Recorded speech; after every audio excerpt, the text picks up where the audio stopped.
Hi, and welcome to Magic Numbers. This is episode number 23, Neon Loneliness, Motorcycle Emptiness, and other Kamigawa themes.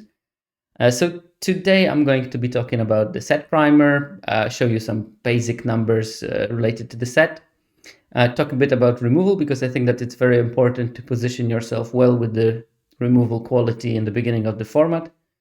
And then we're going to dive into some archetype predictions, and we're going to chat about which cards may be important and undervalued in the archetypes in the beginning, and which possible combinations of cards are going to be interesting to test in this stage of discovery that the set is going to be in for the first couple of weeks. And as always, just to give people time to join the stream, I'm going to be having my soapboxy moment at the beginning. And today's preamble is about different philosophies of designing a set. Now, as it has been repeated several times already, the Kamigawa Neon Dynasty was designed by Dave Humphreys, an ex-pro, probably genius on so many levels, because he's got like PhD in MIT in biochemistry. Then he was a Magic Pro, and now he's working in the set development, and he's created some bangers in the time, including my personal favorite, Ikoria, and Kaldheim, and Hour of Devastation, and also Dominaria, which was a big popular set with some, although I'm not a big fan myself. But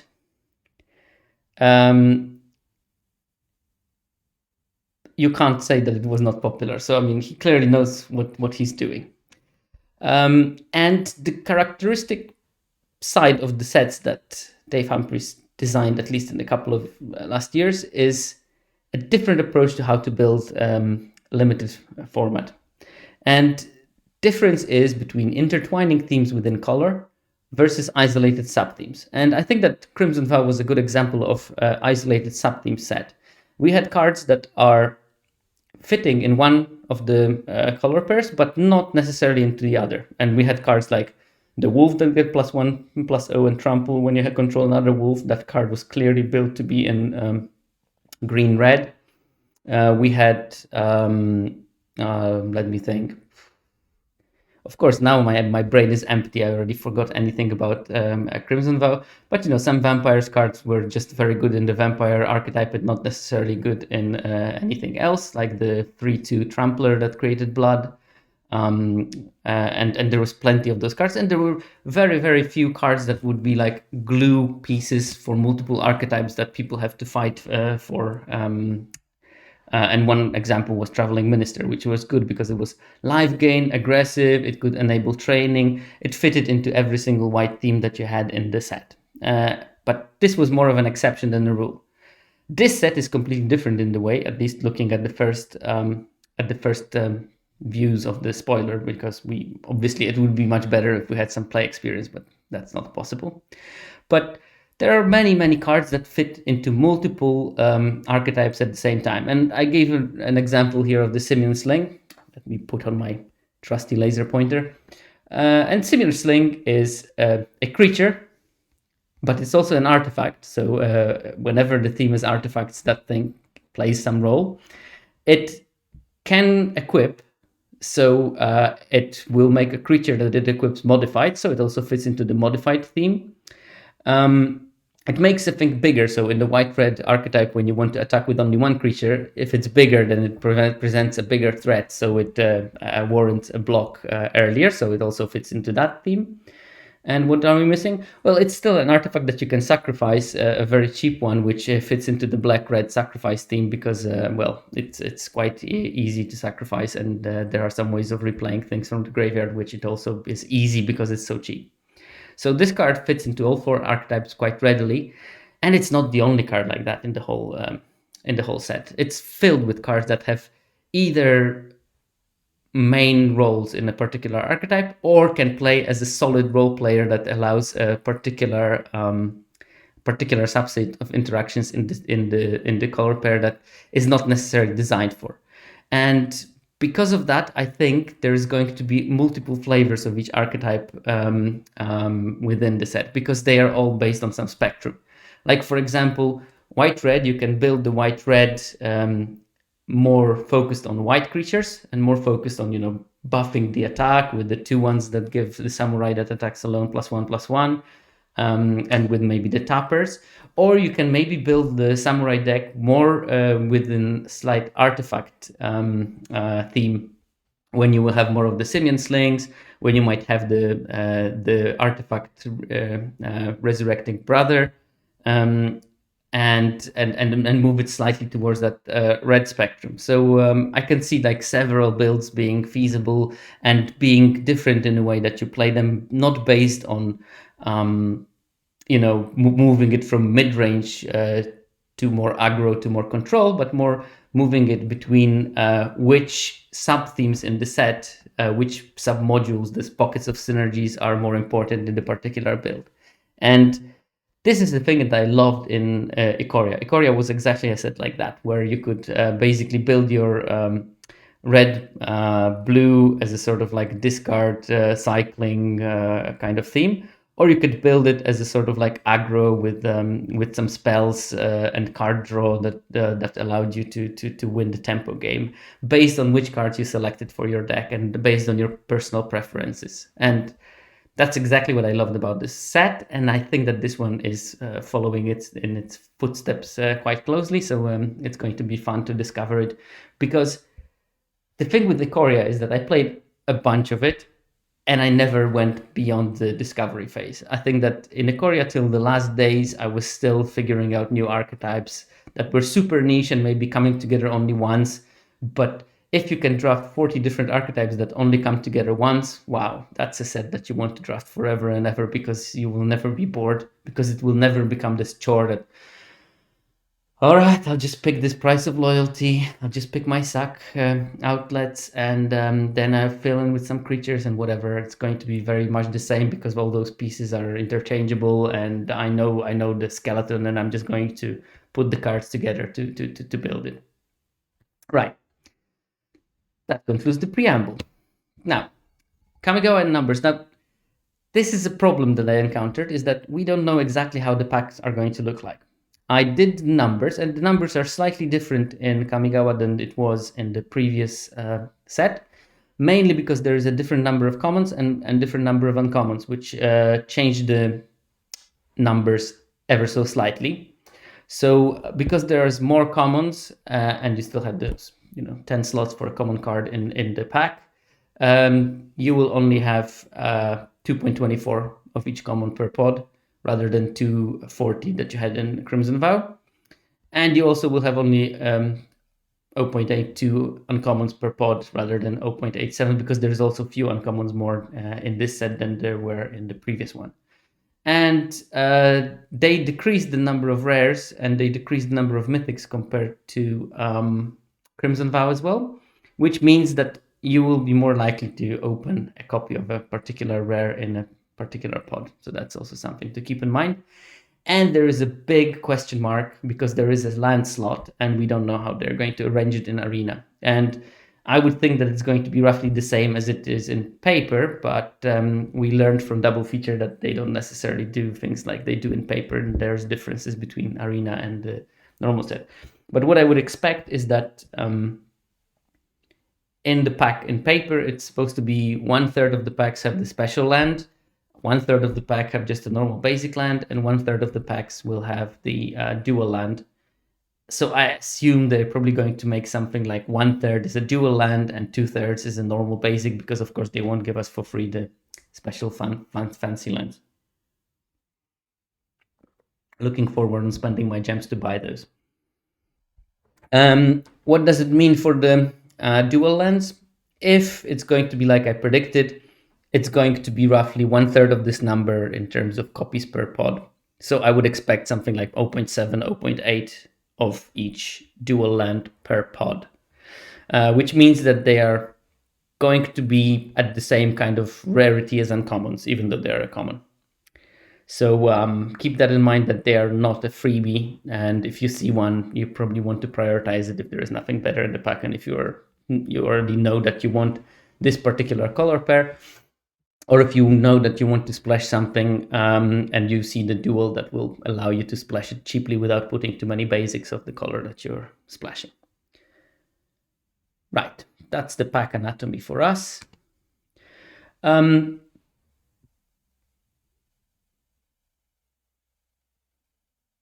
Okay, so about the removal, I did it for the previous sets, and I do it now. There's basically 4 different types of damage removals in the set. I'm not counting the X spell because that's flexible, and obviously you can play the X spell as you want or as the mana allows you to. But there is a couple of removals that target 1-drops, and looking at the per rarity, you have 27% of the common creatures are not 1-drops, but things with 1 toughness. 27% of the creatures at common have toughness of 1. So, okay, because there's a question. Is this Saga Bags? What counts here? Okay, I counted Saga Bags. I didn't count the vehicles. So it's all the creature plus the backs of the sagas. Obviously, I'm not counting the X creatures because, well, they will be flexible. And obviously, I don't count any token generating effects. So when I say 27% of the common creatures are with 1 toughness, I'm not counting things like the 1/1 mana elf that is created as a token at instant speed. I don't count the pilots that are 1/1s, and I don't count any additional creature tokens that are 1 toughness, which is, there's quite some few of them, so this number probably goes up a bit. But at common, you have 27% of the 1 toughness creature. At uncommon, it's 20%, and at rare, it's 13%, which is not surprising. Rare creatures are usually bigger. So you will expect that they don't have toughness 1. That's so easily dealt with. When it comes to the 2-drops, we have 50% at uncommon and common of creatures that will be killed by 2 damage spells. That does include the 1 toughness creatures as well. So like together with the X1s and X2s, you have 50% of them at common and uncommon, and around 1/3 of the rares can be killed by dealing 2 damage to it. And obviously, there's more cards that can do it than Twin Shot Sniper. I just put 1 card as an example of an effect that can deal particular amount of damage. So there is Kami's Flare, which deals 3 damage to any target, creature or planeswalker. And that deals with 73% of commons and 73% of uncommons, and with 67% of rares. So quite a hefty number of things that Kami's Flare can deal with. And there is not really the expensive red spell that we are so used to that deals 4 to 5 damage in this set. There we have Voltage Surge, which can deal 4 if you sacrifice an artifact while you play it.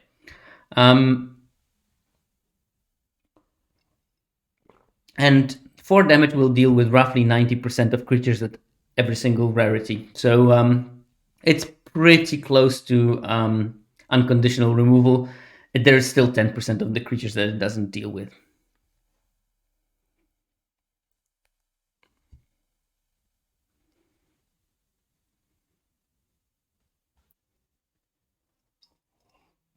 So Infinite Breakfast, hi Eric, says that Torment is also a good answer to Moonfolk, Puzzlemaker, and a few other 1 power creatures, but that might not show up in the data. Yes, this card, we're going to touch on it a bit later. This card has multiple other uses that might be quite good. Apart from killing the creature right away, it can actually incapacitate a creature and make it a liability for the opponent.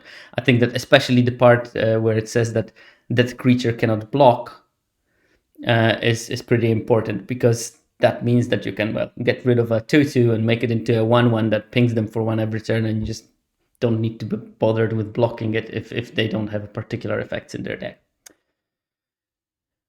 Right. What do we go next? So this time I wanted to put it slightly into perspective, because I always tell, well, it kills whatever 27% of commons by dealing 1 damage, but how did it look like in previous sets? So, for example, 1 damage spells killed between 27%. So actually, Kamigawa has the most. That's all on common level, by the way. I only looked at the commons because they will be the bulk of creatures anyway. So putting them together with rares is going to be slightly misleading. But at common level, 1 damage spell will kill 27% of the creatures. And this is the most that we've seen in the last 6 sets. And Kaldheim was the least, with only 13% of the common creatures being X1s. Now we have 27%. So that's a big shift between those two sets. And with some implications as well. But in other sets, we had like between 20, 23, 26%. So this number is slightly higher, but not excessively higher than anything else in the previous sets. When it comes to things that are killed by a 2 damage spell, it's exactly half this time. Maximum was Midnight Hunt with 60%, and in Midnight Hunt I'm counting only the day side of the creatures. And the fact that 60% of the creatures were killed in Midnight Hunt by a 2 damage spell was a significant boost for things like Olivia's Midnight Ambush, because the difference between, and we were going to see it in a second, talk about it in a second, the difference between Olivia's Midnight Ambush and Moonrager Slash that dealt 3 damage was basically only 17 percentage points. So the only few creatures were there that had toughness 3 during the day. And of course, during the night, it doesn't matter because Olivia Midnight Ambush killed everything. But compared to the other sets, Kamigawa looks exactly like Crimson Vow, Strixhaven, and Kaldheim, at around 50%. And the outlier there was the AFR, which only 41% of the creatures had a power of 2. Now, the important part we see is this when we go to the 3 and 4 damage range. In 1 damage killable X1s and X2s, we saw a large variance. So basically there was a 20 percentage point difference between the most that the shock could kill and the least that the shock could kill. And there was a double difference between Kamigawa and Kaldheim in terms of number of X1s. When we go to the at 3 and less toughness creatures, we don't see big differences already. So Kamigawa has pretty low at 73% of creatures that will be killed by a lightning bolt, but the maximum is 79, so the differences are quite small. And when we look at the 4 damage spells, it has 89% of creatures within that range, and the range is between 91% and 87%, so just like very small. Which means that when Wizards design sets for, sets, I'm not saying that they do it for limited, but generally when they design sets, the main knob in terms of regulating what is the difference between sets in terms of toughness is variation between 1 toughness, 2 toughness, and 3 toughness creatures. But the sum of those 1, 2, and 3 toughness creatures at common will be around 75%. And that won't change. And the 4 toughness creatures will sort of equilibrate even further. And, around 90% of the things will be with 4 toughness and less. And then you will get this, 10-11% of things that are bigger than 4 toughness. So there is no much change in between those. The main difference is that, one set had very few 1 toughness creatures like Kaldheim did, but it had a lot of 2 toughness creatures. Or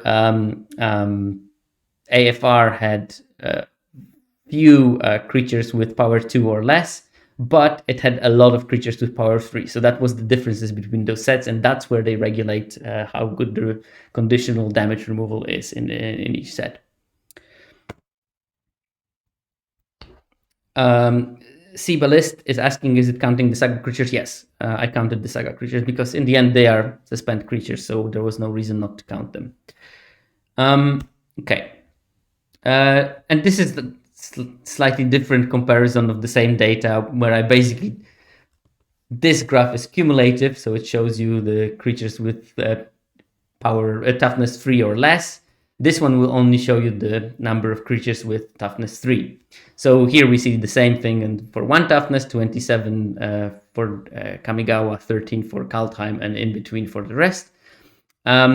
When we look at the Kamigawa Neon Dynasty, we see that it has one of the fewest 2 toughness creatures at common from all the other sets. It's just 23%.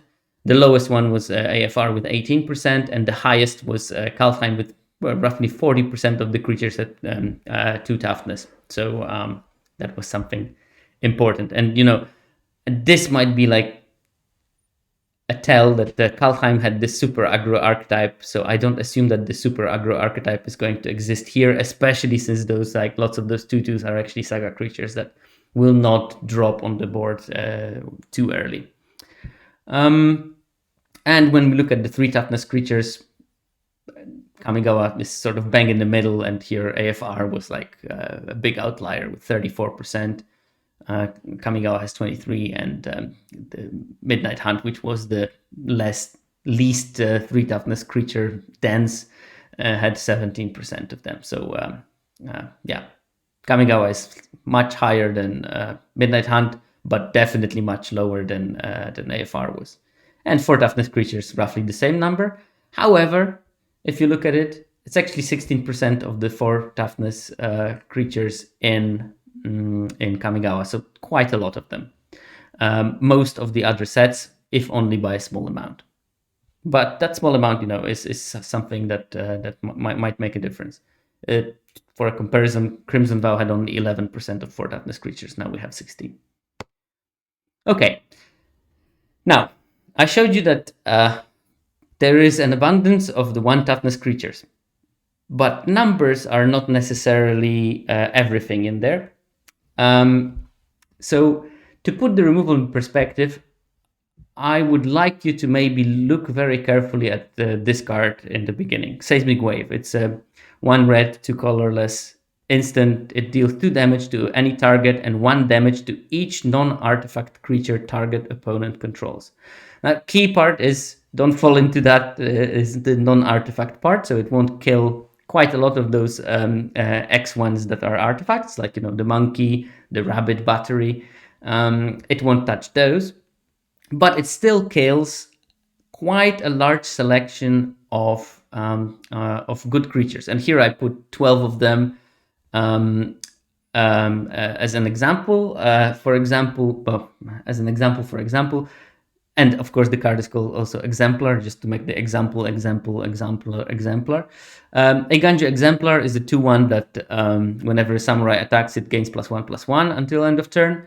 But it's just a 2/1, so this card will die from it just as an accident if you kill something with 3 toughness, for example, because you deal 2 damage to the thing with the 3 toughness, and then it deals 1 on top of that, so it will kill it, and it will kill for example, this Exemplar. Moth Rider Patrol, the 1/1 flyer in white, also dies from it. Spirited Companion also dies from it. Now, of course, Spirit Companion already got the opponent a card when they played it, but you don't lose a card for killing it with this card. So you basically somewhat ameliorate the fact that they got a card back from Companion because they don't get any value. Moon Circuit Hacker, that's the ninjutsu 2/1 that can draw a card when it gets ninjutsu'd, but it also dies from Seismic Wave. Gloom Shrieker not only dies but gets exiled from Seismic Wave. Fang of Shigeki, the 1/1 Death Toucher for 1 mana.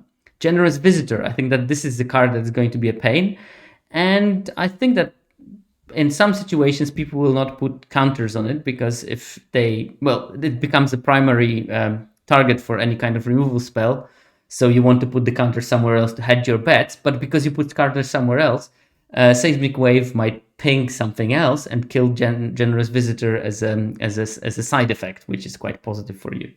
Orochi Merge Keeper, that's the 1/1 mana Dorket uncommon.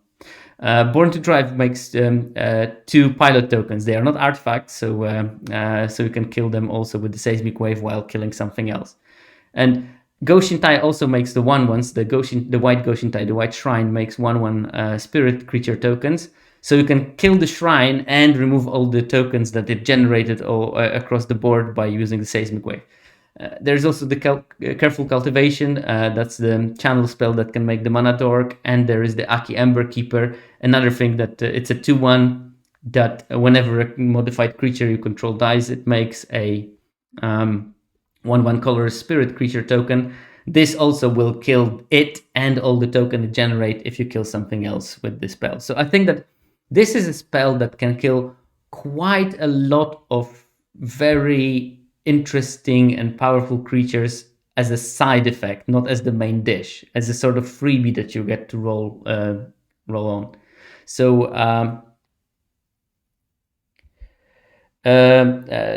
Texas Toast says that this card looks like it will be green-white's worst enemy. I think that it might be pretty problematic for it, because it does kill a lot of things that the green-white wants to, keep alive, and for pretty cheap. And it can still nab something good, or even if you don't have a good target for the actual removal spell, you can deal 2 damage to any target. So actually the 2 damage can kill something that it's an artifact. Or you can go to the face for 2 and then just kill 3 creatures that are X1s if the board is like that. Okay, just, I think that this card might be way more powerful than it looks like, and I don't think it gets too much hype. So I wanted to hype it up a bit because I think that it looks pretty solid. And it looks pretty solid not because of but because of the things that it kills, by the way. So lots of those small 1 toughness creatures are really powerful and key for particular decks in order for them to function properly. Okay, apart from the unconditional removal, we have also conditional removal. And I gave 4 examples here. One is the Bamboo Grove Archer, which is the 2 mana 3/3 defender with reach. But for 5 mana, you can discard it and it can nab a creature with flying. Now, this is not a flying set. There is not so many flyers. And lots of them are just like 1 mana 1/1s, which you probably don't want to kill for 5 mana. And if you need to kill them for 5 mana, you're in deep trouble. So it only kills 16% of common creatures and 13% of uncommons, but it does kill 33% of the rares and mythics. So if you play that card, I think that you should be actively wanting to play a 3/3 defender reach. And I think that there are decks that actively want to play a card like that. And then if you draw it later in the game, it can actually be your insurance policy against one of those, dragon bombs that at least you can kill the first half and then deal with the second part of their ability. You're probably not favored when someone drops AO or whatever other mythic dragon, but keeping that as a security might help. A third of the rares have flying, so yeah, something to look forward. Another card is the Repel the Vile. That's a 4 mana instant, and you choose one. Exile target creature with power 4 or greater, or exile target enchantment. And this exile target enchantment clause would be maybe boring in most sets, but in this one it's not. It's roughly 27% of the creatures that are enchantment creatures. So combining that with the creatures with power 4 or greater, it gives you that it kills 40% of the creatures at common and 40% of the creatures at uncommon, and roughly half of the rares and mythics. So probably it's playable in some decks, and it's definitely a decent sideboard card when you see that the deck has multiple creatures with power 4 or greater, or some tricks that increase power of creatures. It might be pretty good. And someone in chat said exile is not an empty trinket text here, because it avoids all the for example, the dragon triggers don't work with it. Yeah, very well observed. Next conditional removal I want to talk about is the Fall of Lord Konda. I'm pretty sure that this one is going to be underestimated, at least in the beginning, because it doesn't look spectacular, because we have a saga for 3 mana, 1 white of it. Chapter 1 is exile target creature an opponent controls with mana value 4 or greater. Chapter 2 is nothing really. Each player gains control of all permanents they own. And chapter 3 is exile this saga and then return it to the battlefield transformed, and it becomes a 1/3 defender. When it dies, draw a card. But I think that this card is not terrible, because every deck that you're going to be facing, almost every deck, I'm pretty sure that 99% of the decks you're going to play against do have some top end. 4 mana is not like insane in terms of not expecting to see them. And this is 4 mana, not for toughness, not for power, so any kind of 4 mana creature will be killed by that.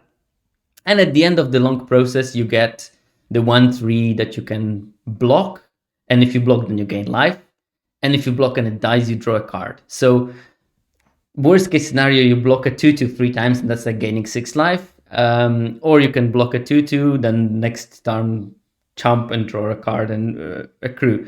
So I think that this card is sort of comparable to reverse foul play from Midnight Hunt. Foul play kill the creature with power 2 or less, and you got a clue token. And here you kill a creature that costs 4 or more. And in the end, instead of clue token, you get this wall that might draw you a card in the end. And if you have ways of sacrificing it, even better, because you can get the card much easier like that. And the last conditional removal I wanted to talk is the Fade into Antiquity. That's 3 mana sorcery, exile target artifact or enchantment. And I told you, there is roughly 27% of enchantment creature, and it's very similar number when it comes to artifact creatures. And I'm not counting the non-creature artifacts and non-creature enchantments that you can also nab with it. So in the end, when you look at the numbers, it kills roughly 2/3 of the common creatures and roughly 2/3 of the uncommon creatures, which is quite a sizable number. I mean, when we compare it, this is a similar, not exactly as high, but similar number to Kami's Flare for 1 more mana and definitely less fighting over that spell, at least in the beginning of the format. And as a positive, it can kill some really big things as well, because there are some really big enchantment and artifact creatures, which the Kami removal won't do, because it will only kill things with toughness 3 or less. So I think that this card is probably playable as 1 copy in a deck based on those numbers. It will require some testing, but I think it's, I'm quite optimistic that you can play 1 without fear of being blown out, because, red and blue really do care about the artifacts, and green and white does care about enchantments. So that's one thing, and black sort of cares about both, because there's plenty of cards that have synergies when you control both the artifact and enchantment. So there, it actually, even though this color is the least focused on either of the main themes, it tries to have both, which is always difficult. So actually, Fades into Antiquity might be the most disruptive against that particular deck, because if they have 2 enchantments and 1 artifact, you can nab the artifact. If they have 2 artifacts and 1 enchantment, you can nab the enchantment, and all their payoffs become slightly worse. So yeah, don't sleep on Fade into Antiquity. I think it might be pretty decent. And just some permanent stats, just to follow up on the artifacts and enchantments. We have 26 artifacts, non-creature artifacts in the set, 44 artifact creatures, 66 creatures that are neither artifact or enchantment, 46 enchantment creatures. That does include the sagas, which will turn into enchantment creatures, and 20 enchantments that are either auras or just like global enchantments that don't need to enchant anything but are not creatures. So these are the numbers we're talking. So when we're talking about Fade into Antiquity, it has, 70 and 66, 136 targets of the set. So basically half of the set already. And that, of course, bunch of the things in the set are spells that are not counted in that. So that's quite a large chunk of the permanent spells are targeted with the Fade into Antiquity. Now, I already said that in one of the previous seminars, but Mark Rosewaters mentioned that the current strategy of designing limited sets is that there are 5 supported archetypes and 5 less supported or not supported or supported in minimal way. I know Stephen Jay Gould, the very famous evolutionary biologist from, well, let's say 30, 40 years ago, came up with this beautiful theory of spandrels. And I think that the spandrels theory is describing the design plans for WotC quite well. Spandrels are basically if you have a dome in a church or some kind of like a nave that has semicircular building, you build the construction to support it. And because you build it to support it, because how the design is working, there will be some spaces that are there, but they were not designed. They just have to be there because it has to have a shape. And I think that some of the archetypes in the current formats are going to be spandrels. So basically, they were not planned to be an archetype, and they are the result of how the other supported archetypes are looking at. So when we, for example, think at the white black, which I think will be probably the one of the non-supported archetypes, they basically thought, okay, we have white with enchantments. The black has leeching of some enchantments and some artifacts. So why not making a signpost uncommon that cares about both types? And then they introduced in the design process a couple of cards that have this synergy when you have both artifacts and enchantment, but you didn't like plan it. You had those main 5 archetypes planned, and this one was a sort of an afterthought, or like they end up with making the blue and white and say, well, what do we do with blue and white? Well, I guess we have some vehicles, so let's make a couple of more vehicles in white and blue, and let's make a signpost uncommon that is also a vehicle one, and it will become an archetype. But I mean, we're not planning to like make it a main theme of the set. The main theme of the set is enchantments and artifacts, and ninjas and samurais. That's basically our 2 main thoughts. So I don't know exactly how they designed it, because they I don't think that they describe which ones are the 5 supported and which ones are 5 not supported. And I don't know how much Mark Rosewater was inventing the story of the 5 being supported and 5 not. But I looked at the archetypes and I came up that the supported ones will be the ninjas and samurais, because these are the tribal supported archetypes that really required some like large chunks of the set being designed around them. I think that the supported ones are the white, green, and blue, red, the artifact and enchantment themes, because the balance of the cards in those colors is built in a way that they will be the most supported. And I really couldn't figure out which one is the 5th one. And I think that it's blue-green, the sort of channel and the sort of like opposites meet. The most artifacty color and the most enchantmenty color meet together in this channel kind of amalgam. And I think that it's sort of supported because of the number of ramp cards that were put into it. It's very mana hungry, and they put the tools for it to be supported. But I'm not sure of that. It might be that black-red is the other more supported one. Maybe the modified archetype is the more supported one. I'm pretty sure that black, green, white, blue, and white, black are the ones that are afterthoughts. And I'm not exactly sure which 3 of those red, green, black, red, and blue, green are the afterthoughts and which ones are the main themes. So it's going to be interesting to see. They didn't announce it before Midnight Hunt and Crimson Vow. However, people drafted it according to the design. So at least in that aspect, both sets were a success.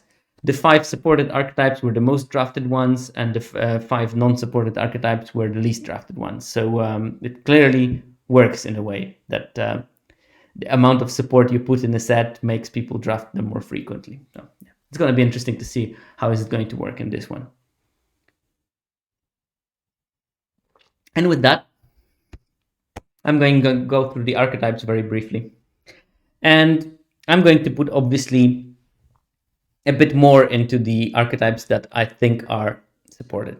So we start with the first one. That's the motorcycle Emptiness from the Manic Street Preachers song that was in the title of the seminar, because I think that this archetype is very unsupported. And who knows, maybe it will become pretty good, but I have my doubts. So the Signpost Uncommon is Prodigy Prototype, 3 mana, 1 white blue. Whenever one, it's an artifact vehicle. Whenever one or more vehicles you control attack, create a 1/1 colorless pilot creature token with this creature crews vehicles as though its power were 2 greater. So for the purpose of crewing, this 1/1 is a 3/1.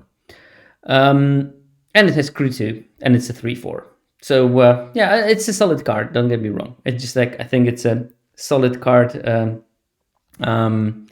that is not very well supported. I mean, there are obviously some vehicles, and there is Born to Drive, which I think is a good card for the archetype in general, but it also will be good for some other archetypes. It's a 3 mana aura, enchant artifact or creature. As long as enchanted permanent is a creature, it gets +1/+1 for each creature and or vehicle you control. So like, sort of, if you can go wide, this can become like massive, like +7/+7.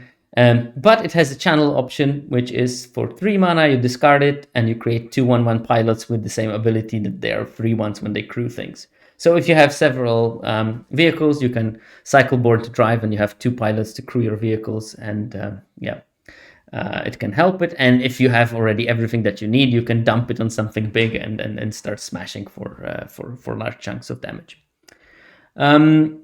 So yeah, I think that this card is going to be pretty important if you want to draft the archetype. You probably want both the Prodigy's Prototype and Born to Drive.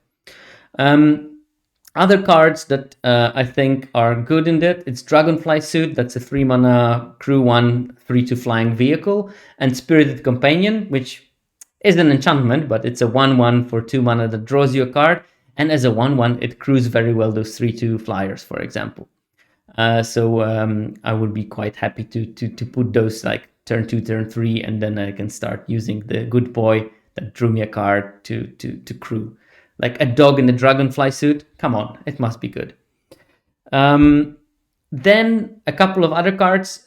Network Disruptor, I put it in because I think, again, you want to probably be quite heavier on those crew 1 vehicles, because that's how you gain advantage by having vehicles, by crewing them for cheaps. And this card is just good. Can pink for 3 when it enters the battlefield for a couple of attacks. And then it can sort of start crewing those crew 1 things. This is an interesting one. Interesting. The one that at least got my attention. Acquisition Octopus, which I think works very well with vehicles, because you can crew with Acquisition Octopus. So you tap it. After you tapped it, you reconfigure. So basically equip the vehicle that you crewed with it. And it gives curiosity to the thing that you crewed. Then you attack with the crewed vehicle. And if they block, they block. If they don't block, you drew an extra card. And at the end of the turn, when the vehicle turns back into an artifact, it falls off of it, so you can repeat the same process next turn. So you basically get a free disattaching of the octopus, so you can use it for crewing again, basically. So yeah, that's how I see it, and I think that's a pretty useful ability. And I think Moonsnare Specialist is pretty okay in this deck, because you can play this as a 4 mana 2/2 mana war, and instantly crew something and attack, and you could remove the favorable blocker. So you get the value from that like that. But in general, I'm not like super stoked about the blue-white. I'm probably going to draft it at some stage, and I'm probably going to have a fun deck, because vehicles are just fun. I just think that it will be not something that will easily come together. Of course, without playing, we don't know. Maybe it's going to be busted. We just don't see how. Okay. Next archetype is white-black, and that's the having both artifacts and enchantments in your same deck thing. So Signpost is Naomi, Pillar of Order, 5 mana, 4/4, 3 white-black. Whenever it enters the battlefield or attacks, if you control both an artifact and an enchantment, create a 2/2 white samurai creature token with vigilance. So you want to play it as a sort of 5 mana, 6/6 and 2 bodies. For that, you need to do some preparation.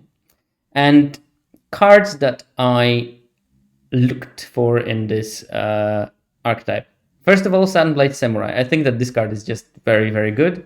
It's an enchantment for 5 mana, enchantment creature. It's 4/4. It has vigilance. 4/4 with vigilance for 5 mana is pretty good. And it has channel 2. Discard it, search your library for a plains card, reveal it, put it into your hand, and then shuffle. You gain 2 life. I think that the big problem of this deck is going to be running out of the cards while you try to play some kind of attrition game. So you might want to get your lands, and if not, then you play it and you have an enchantment on board, which gives you all those enchantment artifact synergies that you can get your hands on. There's not so many of them, and they're not super impressive. I think Naomi can be good, but it's like jumping a lot of hoops to get like a decent effect. We have Intercessor's Arrest. That's the arrest, basically. 3 mana aura, enchant permanent. It can't attack, block, crew vehicles. Activated abilities can be activated unless they are mana abilities. So this is a good one because you put it on something, and unless the opponent is into sacrificing stuff, it just sits there. So we have always this enchantment on board. That's why it's so nice in this archetype, I think, because you want some enchantments to stay on board and then be there. Good Doggo is good because that's your draw engine for the deck, and it's an enchantment that gives you sort of extra value. If you have a couple of enchantments, playing this as the third one means that you're more guaranteed to have this enchantment when you want to have.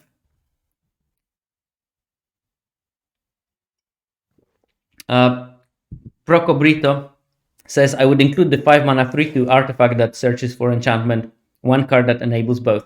I think it's a good point. It's a very good point. It's a 5 mana 3/2 that can look for an aura or a shrine when it ETBs. So you can, if you have several aura or some shrines, it's a very good addition to that deck because it itself is an artifact. It is pretty expensive though. Is it Saga or Aura? No, Shrine or Aura. Okay, so there is not many artifacts in white. There is the vehicle, and there is another vehicle at uncommon. That's about it, isn't it? So the problem with this archetype is that you either have colorless artifacts or you need to lean on the black ones. And there's a couple of decent black artifacts. One of them is the Leech Gauntlet, 2 mana, 2/2 with lifelink, which is always great. And for 4 mana, you can equip it, and it becomes an equipment. Oh yeah, Samurai Sword is the third one. Yes, but it doesn't fit very well into that archetype, as Meadow said. You can equip it for 4, and the equipped creature has lifelink. So I guess that is just a good card, and it's an artifact. So I would definitely be happy to draft as many of those as I can in this deck. Unfortunately, it's an uncommon, so you won't get them very often. And the other one is Virus Beetle, which is a 2 mana 1/1. When it enters battlefield, each opponent discards a card. So it's Ravenous Rats, black, but somehow an artifact at the same time. And I think that this is the same case for the Spirited Companion and Virus Beetle. They are basically the two sides of the same coin. One draws a card, one forces opponent to discard, and both of them enable those synergies and are probably a thing that opponent will not want to waste removal on. So they might sit there and wait for your artifact and enchantment synergies to pop out. And one card again that I think might be interesting if you really are having problem with those artifact synergies is the Ecologist Terrarium, because you can play it for 2 mana. It enters the battlefield. You may search your library for a basic land card, reveal it and put it in your hand, then shuffle. So basically, it searches for a land, and then you can pay 2 and sacrifice it to put a +1/+1 counter on target creature. But you don't have to. So you can keep it on board and wait for the moment when you actually have, big impact for using it, but you don't need to hurry it, and it just sits there as an artifact on board waiting. And I think that this deck might be, moderately mana hungry, so getting extra land is a decent deal. So I think that this might be like sort of insurance policy of having that artifact on board rather than risking it with creatures that can be killed and ruin your synergy piece. But again, I still think that this archetype is also not the most supported one, and as I said, I'm probably going to play it at some stage, but I'm not necessarily going to be thrilled to. Yes, the doggo and the beetle are the best mates on the opposite sides of the spectrum. Right. So we go to the neon loneliness. We had the motorcycle emptiness from the vehicle deck. That was quite empty. Here we have the neon loneliness because you attack alone in the samurai archetype. The white-red is samurais and warriors. You control attacks alone. You get some kind of a bonus. And the signpost is a 5 mana, 3 red-white haste creature. It's a 4/3. And whenever a samurai or warrior you control attacks alone, it gets +1/+0 until end of turn for each samurai or warrior you control. And this is going to be a very interesting deck. I really want to see how it plays because it's not obvious, because we are used to the very aggressive Boros decks, and I'm pretty sure that this one's going to cover like a whole spectrum of stuff, because you can do it like multiple Eiganjo exemplars, the 2 ones that give +1/+1 to each samurai, to samurai or warrior when they attack alone. So you can curve out like this into this, or into maybe a 3-drop that taps a creature when the samurai attacks alone, and then attack for 3, tap something, play another of these, attack for 5, tap something, and quickly accrue value like this. Or you can build it like slowly, more grindy. Or you can build the version that has the Moth Rider patrol, that the 1/1 flyer that is a warrior actually. So samurai or warrior fulfills those values. And then you basically like clog the board downstairs and ping with this Moth Rider patrol, getting some value. So one card that I think is pretty interesting for this archetype is the Seven-Tail Mentor. I'm not sure how this is going to play out well, but it looks like it has some potential, because if you attack with only one creature, you either want to blow your opponent out with tricks or something, or just making the creature super big, or you want to disencourage them from blocking. Now, Seven-Tail Mentor, when it enters the battlefield, put a +1/+1 counter on target creature or vehicle you control. But when it dies, you also put a +1/+1 counter on target creature or vehicle you control. So basically, it's a samurai. So you play it, you can put a +1/+1 counter on something, swing with it. Well, if they don't kill it, you can repeat the process. But if they do kill the thing that you attacked with, you can start sending the Seven-Tailed Mentor, the samurai, in. And then they have a sneaky choice. They block it, they chump it, or they try to kill it, and then you get a +1/+1 counter on something else. So I think that's a neat card in terms of fitting towards the synergy. I think that this encouragement from blocking that it creates is an interesting thing to put in your deck, because you want to have your opponent being uncomfortable, and this definitely makes it. I think very interesting thing is Heiko Yamazaki, but I'm going to talk about it in more detail because this is one of the supported archetypes, so I have extra speculation there. I think that an interesting card is also the Scrapyard Steelbreaker, because it's a human warrior for 4 mana. It's an artifact creature, and you can sacrifice another artifact. It gets +2/+1 until end of turn. So this thing can become huge very quickly. And it's a warrior, so it can attack alone while threatening to be really huge, which makes it really, really awkward to be blocked. But also at some stage of the game, especially if you are going to draft the samurai deck that leans a bit more on those artifact synergies, it can become a must block while being uncomfortable in blocking. And with some effects, I think that the 3/2 that whenever samurai attacks alone taps a creature can become a real pain in the ass in this format. So I didn't put the card in here because lots of people talked about it already, and I wanted to maybe focus on less obvious synergies. But I think that the 3/2 might be really good if you build a particular deck that can actually gain a lot.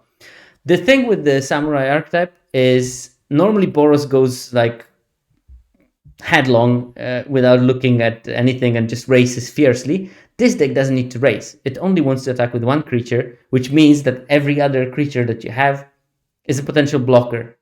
And some of them will be blockers where you don't want to really block because they have like a particular effect that they give on the attacks. But some creatures will be just very good as a blocker. And Peerless Samurai, I think, is one of those. It's a 2/3 for 3 mana. It has Menace. So at some stage when it attacks, it becomes problematic because you need to put 2 creatures in front of it, and you don't always can afford that. But even as a blocker, 2/3 is a good body. And when another samurai or warrior, or whenever any samurai or warrior you control attacks alone, next spell you cast this turn costs 1 less, so it sort of can act as a mana dork as well at the same time. I think it's an interesting card with the, any single one of those things, like a 2/3, not super interesting. Menace only, not super interesting. Mana Dork only, not super interesting. But as a package, I think it's a pretty decent card, and it's going to be interesting to see how it works. Now, for each supported archetype, I included mini combo, mini interaction that maybe we can think about. And for this one, I chose, I don't know how people are on Ninja's Kunai, but Heiko Yamazaki the General is a 4-mana 3/3 with Trample. Whenever a samurai or warrior you control attacks alone, you may cast target artifact card from your graveyard this turn. So Ninja's Kunai is a 1-mana artifact. So for example, if you have Peerless Samurai, you attack with your samurai. If it's in the graveyard, you can cast it for 0 basically. So freebie, thank you very much. And it's an equipment that has equipment wow. Yeah, Kunai goes face. I will get to that. But you equip it for 1 on any creature. You attack only with 1, so you should have some creatures that you can equip it with. And the equipped creature has 1, tap, you sacrifice Ninja's Kunai. Ninja's Kunai deals 3 damage to any target. So it can kill something with 3 toughness for 3 mana and tapping a creature, really. Or maybe if you control the Peerless Samurai for 2 mana and tapping a creature. Or it can go face for 3 damage. So for 2 mana in a reproducible way, because next turn you still have the Heiko Yamazaki, you attack with another samurai, you bring back the kunai, you maybe kill another potential blocker or potential attacker, or you go face. So I think that this is a pretty good combo when you have the samurai deck, especially because you don't have to attack with everything, because you only want to attack with 1 creature, so you have plenty of targets that you can equip it. Yeah, no, it does seem strong. I was quite proud of myself discovering this interaction. So yeah, this is my special brew to look forward. And I think once you get Heiko Yamazaki, I'm pretty sure that in every draft there will be a Ninja's Kunai doing circles. Okay. So let's go to the next archetype, and this time we have white-green, which is the enchantments. That's the theme. That's basically it. The Signpost Uncommon is a 2-mana green-white, 2-mana costing, so 1 green, 1 white enchantment creature, lifelink, 2/2. Enchantment spells you cast cost 1 less to cast. And okay, I wanted to show a couple of things in that archetype. Like, first of all, I think Golden Tail Disciple is particularly good in this one because it's an enchantment for 3 mana, lifelink 2/3, and this lets you go into the longer game. It's a good blocker. It can, get the bonuses that you get from casting enchantments. It can be cheaper with the Jukai Naturalist. So I think like a solid package. And it, it's not a samurai or a warrior, so it won't fit into the white red. It might be, nabbed by the black-white because they might also want to play that card. But generally, you should have a slightly more accessibility of a creature that I think is pretty decent in this format. Second thing is quite obvious, the Sky-Blessed Samurai. It's a 7-mana 4/4 flying creature, but it costs 1 less to cast for each enchantment you control. So I'm pretty sure that you can play it relatively cheaply in this deck. Next thing I wanted to look at is the shrines. And I think that I put the white shrine, but Green one is also good. And I think that with Greater Tanuki, another card that is pretty good in this deck, in my opinion, you can splash a couple of shrines for relatively low cost. Greater Tanuki is one of my favorites before the set is released. So it's a 6 mana 6/5 with trample, but it has a channel ability. Discard it and search your library for a basic land. Put it onto the battlefield tapped and then shuffle. So it ramps you while being a big creature. That's why I think that normally you don't want to play too many of the 6 drops, but I think with Greater Tanuki you can play literally any number, because if you have 7, you channel the first 2 and then and then you can just start slamming the other 5. So no problem with that. And they don't only ramp you, but they also fix you because it's any basic land. So yeah, I do like it. Other card that I like in this archetype is the Generous Visitor. That's for maybe more aggressive version. It's basically 1 mana 1/1. When you cast an enchantment spell, put a +1/+1 counter on target creature. So I would see something like a curve out of Generous Visitor into maybe a 2/2 Bushido guy. And then on turn 3, you start slamming enchantments and making the Bushido guy bigger. You either can keep it back to block or start attacking with it and quickly take over the game. Because it will grow quite quickly, and Bushido is a good ability. You will learn it very quickly if you never play with Bushido, that it is very annoying and it sort of ruins your combat math every single time. And the last one, an example of the auras, but I think that this one is pretty good in this deck, because problem with it doesn't have that much of card draw. And Boseiju Reaches Skyward is 4 mana saga, and the first chapter is search your library for up to 2 basic forest cards, reveal them and put them into your hand and shuffle. So it sort of filters out the lands from the deck, so maybe you can draw more gas over the next game. And it's sort of from 4 brings you naturally to 6 mana, which with Greater Tanuki is something you want to do. Then second chapter is put up to 1 target land card from your graveyard on top of your library, which is something you probably don't want to do. And third chapter is it makes a XX creature with reach, where X is the number of lands you control.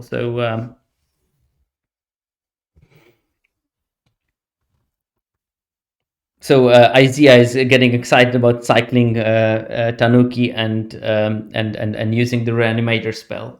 This is one of the combos that I didn't look into in that particular configuration, but I have something similar to look at later in the seminar when I'm giving my random takes. Okay. So I didn't go for the Reanimator spell, but I went for the combination between Greater Tanuki ramping you as a channel spell, and I put the wrong card here.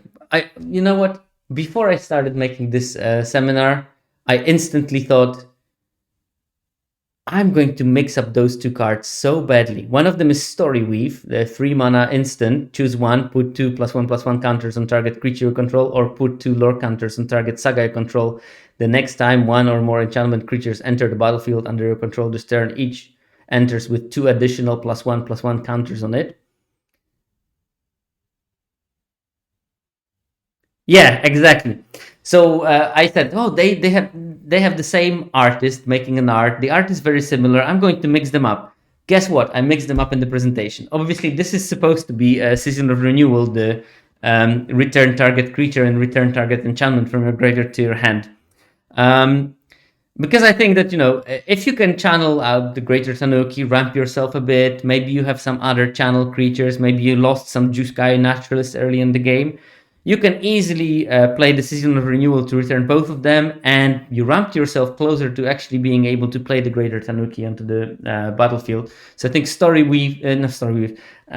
Season of Renewal is a pretty interesting card to to basically sort of start looping and after stabilize it. Okay. So yeah, this is my combination, obviously with the wrong card in the presentation, but you get the point. I mean, I think that Channel and Season of Renewal are a match made in heaven. Okay, another supported archetype, and that's the ninjas. The signpost uncommon is Silver Fur Master, a rat ninja. I think that trope appeared somewhere, but I'm not exactly sure where. It has ninjutsu, and ninjutsu is an ability where you can pay the ninjutsu cost, return an unblocked attacker to your hand, and put the ninjutsu creature tapped and attacking. And usually ninjutsu creatures do have some kind of ability when they enter the battlefield or when they connect, so you get some kind of or they get a cost discount or something like that. But Silver Fur Master has none of those. It does make all the other ninjutsu abilities you activate cost 1 less to activate. And it makes other ninjas and rogues get +1/+1 permanently. So it doesn't have any ATB effect, but if you have mainly rogues and ninjas in your deck, if you attack with unfavorably and people make right blocks, and you drop the Silver Fur Master and the ninjutsu, they become bigger and obviously can turn the combat math completely upside down. But it's perfectly playable as a 2-drop just to make your future ninjutsu slightly more complicated. So I think that the main card, and everyone is telling about it, but I will hammer that message through. The most important card in this archetype is this Network Disruptor, the 1-mana flying man. It's a 1-mana flying 1/1. When it enters the battlefield, you can tap target permanent. It's so good because lots of the ninjutsu abilities cost 2. So you play it on turn 1, you attack on turn 2, you ninjutsu something bigger, return it to your hand. Like, look at this order. You play this on turn 1, on turn 2 you attack with it. There's probably no blockers for a 1/1 flyer because there's not so many flyers in the format. So it's unblocked. You ninja in a 3/2 lifelinker that costs 2 mana. So you hit them for 3, you gain 3 life, you return the Network Disruptor into your hand. Next turn they play a creature. You replay Network Disruptor, tap their blocker, attack with the 3/2 flyer, boom. That was already a 12 life swing by the turn 3. And you still have 2 mana to play with. So yeah, I think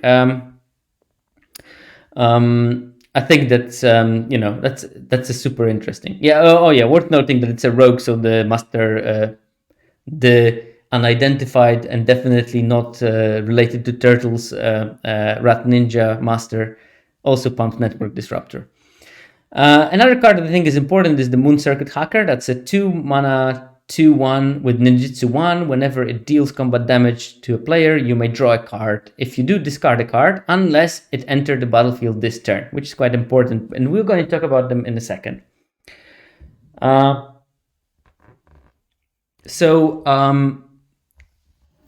With ninjas, you want to attack because you want to activate your ninjutsu. The problem with attacking is that you have 2 attackers, they have a blocker, so you might need to make chump attacks. And that's, I think, why Suit Up, the 3-mana combat trick, until end of turn target creature or vehicle becomes an artifact creature with a base power and toughness 4/5, and you draw a card, is going to be pretty decent in this deck.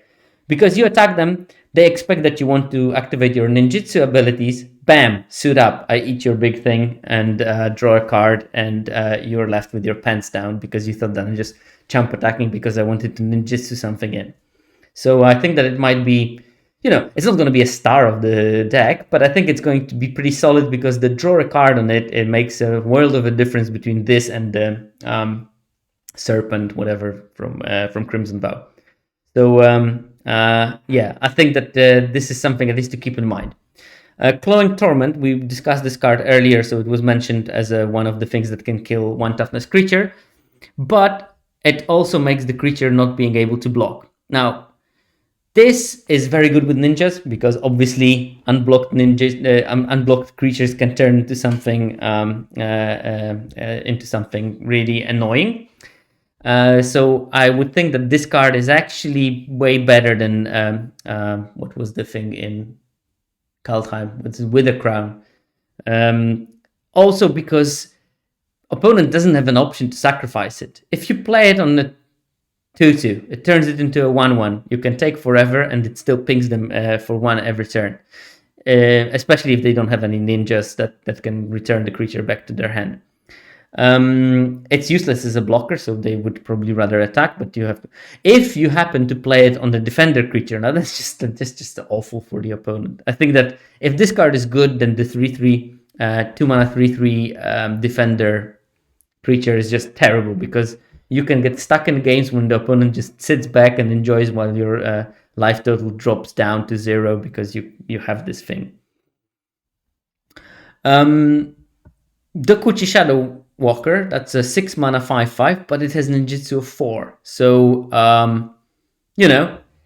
I can probably imagine some curve-ups with Network Disruptor turn 1, Rat on turn 2, and turn 3 attack with Network Disruptor and change it into a 5/5, and it becomes problematic if you were on the play for the opponent to deal with the 5/5 so early.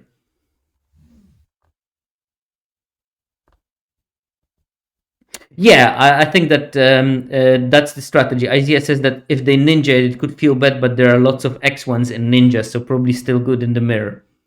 Oh yeah, 6/6. Yeah, sorry, because of course the rat ninja gives +1/+1 to the ogre ninja. I don't know if ogres can be stealthy enough to be ninjas, but turns out they can. So yeah, the Glowing Torment in the mirror matchup can be used just to kill things. You just want to kill the 1/1 flyer. You just want to kill the 2/1 Moon Circuit Hacker. There is a 3/1 also that gives Lifelink and Death Touch that you can kill with it. So there's plenty of things that you can kill. So you don't give them the opportunity of bouncing the card with ninjutsu and removing Glowing Torment. Oh, I didn't know that. So the Kuchi Shadow Walker's nickname is allegedly Juzam Jinja. Juzam Jinja. Yeah, nice one. And the last card I wanted to draw attention to is Inkrise Infiltrator. That's the 2-mana 1/2 flyer that can, in the late game, become quite big, because for 4 mana I can pump it by +2/+2 until end of turn. And I think that, you will not always get a bunch of network disruptors, and this is like your silver medal in this particular deck, because 2-mana flyer maybe not as good as a 1-mana flyer, but it has some potential in the late game, and it gives off slight vibes of the was it Fen something from Strixhaven, the 2/3 flyer that drained for 2 for 6 mana. This one is cheaper and doesn't gain you life, but you're more tempo oriented, so quite happy to deal more damage, just the last couple of points, for example. And my special synergy for this deck is, ninjutsu is a tricky ability in that you can use it multiple player in the same turn.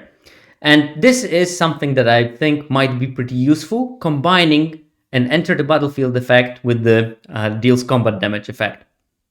So you can imagine Moon Circuit Hacker is good when it hits the player on the turn it entered the battlefield. And later looting is not as good as drawing a card, though, so it becomes much less. And also the 2/1 is probably not going to go through. So if you have like opening when you put Moon Circuit Hacker onto the battlefield, you maybe have some evasive threat or maybe 2 creatures. They have 1 blocker.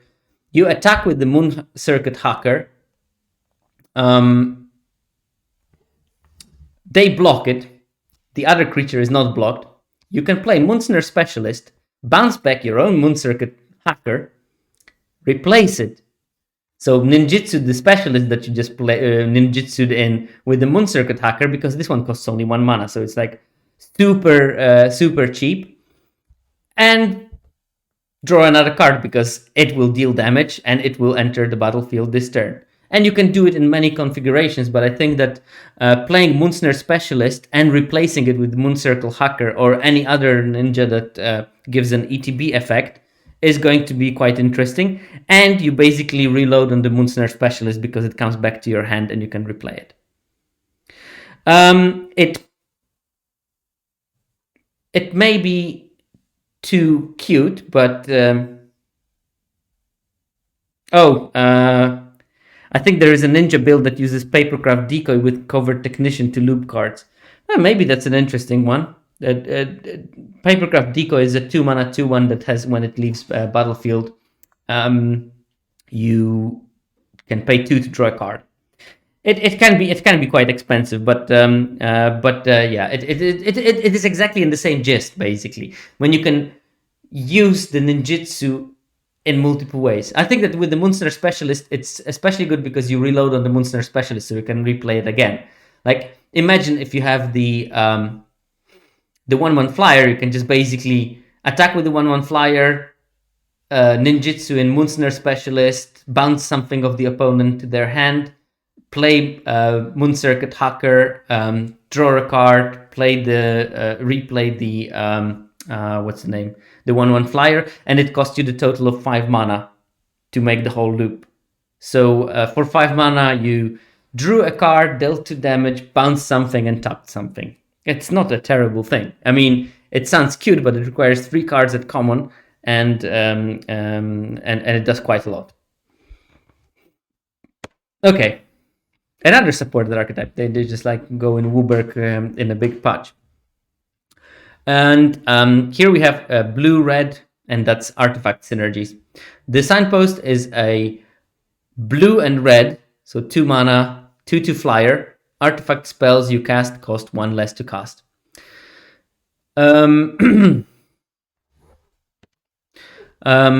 Okay, so really good creature. 2 mana, 2/2 flyer is always good. It's one of my beloved stat lines because that's the kind of decks I love playing. And it also makes things cheaper, and it's better. It's a better effect than Llanowar Elf because it doesn't need tapping. It can still attack. It makes things cheaper. So cards I picked here. Network Disruptor, again, 1/1 flyer, perfect for tempo decks, and I think that this is going to be a tempo deck. Flying, so evasive, so it can start smashing. You play this one on turn 1, Mechanaut on turn 2, you already have free flying power very quickly, and then you can focus the rest of your game to making life miserable for your opponent in so many ways.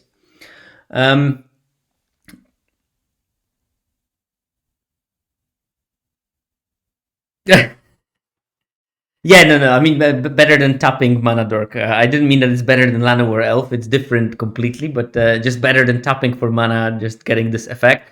And you can play multiple artifacts and still get an effect. Like, for example, you play this, and on turn 3, you can play this Patchwork Automaton and Covert Technician easily from their mana costs, even without using ninjutsu. But okay, I go ahead of myself. Another card that I want to draw attention to is Covert Technician. Because you play already those evasive threats, Covert Technician is a 3 mana 2/4, but has ninjutsu 2. And whenever it deals combat damage to a player, you may put an artifact card with mana value less or equal to that damage from your hand into the battlefield. So you can ninjutsu it in, it deals 2 damage, you can put a 2 mana artifact into play without paying its mana cost. Since you're going to be playing lots of those, that's a quite possible scenario that you get like a freebie. There is the 2 mana artifact that you can sacrifice for 2 mana to draw 2 cards. You can just play it for free.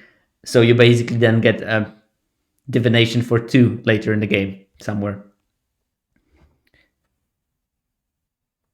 Another card that I wanted to draw, because I heard like lots of comparison, is the Sky Swimmer Koi. And that's a 4 mana 3/3 flyer. Hello, Phantom Monster. Whenever an artifact enters the battlefield under your control, you may draw a card. If you do, discard a card. And I heard lots of people comparing it to the 3/3 flyer from Crimson Vow that whenever you cast instant on sorcery, you could look at the top card of your library and put it in the graveyard or keep it there. But looting is not the same. Looting is basically, if you set it up right, it's like drawing a card.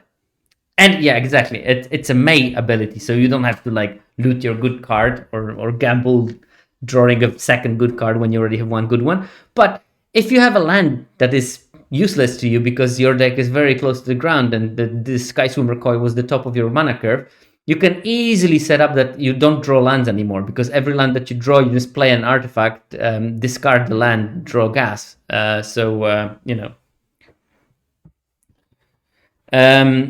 Yeah, I think that this card is going to be really good in that archetype. also because it is a 3/3 evasive flyer.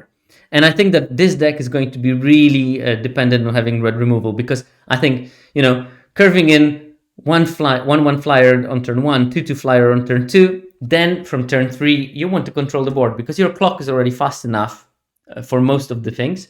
And you can focus on disrupting the opponent and making sure that they will never be able to disrupt your early offense.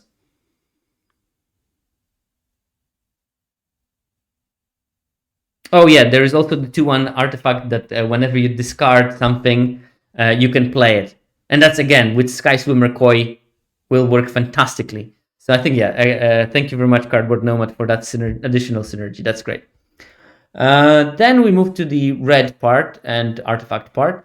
And I just wanted to like, Patchwork Automaton is one of the best payoffs for this deck. It's a 2-mana 1/1 with Ward 2, which is very important because it will not die very easily in the beginning of the game. Whenever you cast an artifact spell, put a +1/+1 counter on Patchwork Automaton. So I think that, you can play this thing on turn 2 with little worry because there will be few cards that can actually deal with it that early. And you can just start spawning cheap artifacts and make it into a 3/3/4/4, whatever. And later in the game, there is the Reinforced Ronin, which is a 1-mana 2/2 haste. At the beginning of your end step, bounce it back to your owner to your hand. And it's an artifact creature, also samurai for some reason, which may be relevant even in this deck if you play with one of the red Yamazaki brother.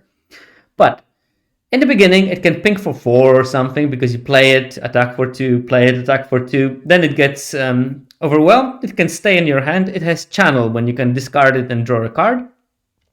But if you have something like Patchwork Automaton or Sky Swimmer Koi, you can basically play it for 1 red just to have the I cast an artifact spell. And then it just bounces at the end of the turn and you can repeat the same thing next turn. It's very cheap and it can enable all those abilities that trigger when you cast an artifact. So maybe the best home for that card in the set, because you both want early creatures and early damage to get the tempo advantage, and it can give you a relatively reasonably priced value engine later in the game. And the last card I wanted to draw our attention to is the Experimental Synthesizer. So 1 red artifact when it enters or leaves the battlefield, and again leaves the battlefield. If it's bounced, it leaves the battlefield. If it gets exiled, it also leaves the battlefield. But whenever that happens, you can exile the top card of your library, and until end of turn you may play that card. Now, if you want to play low to the ground deck, this might be good. But I think that in some builds that I propose, it might actually be pretty bad in this deck. So a card that can be amazing or bad depending on how you build your tempo artifact deck. And then you can also sacrifice it to make a 2/2 white samurai with vigilance at sorcery speed. So you can accrue some value. And there's plenty of shenanigans that let you rebuy artifacts from graveyard. So yeah. Oh yeah, and Ronin can be a surprise ninjutsu enabler. Yeah, that's true. Cardboard Nomad is on fire now. So the interaction I wanted to draw your attention to is something I learned in Theros Beyond Death from watching a bunch of Kyle Rose's streams. If you put a 1-drop and a 2-drop, the next logical step is that I can have counter spells and then I don't really care what my opponent is doing.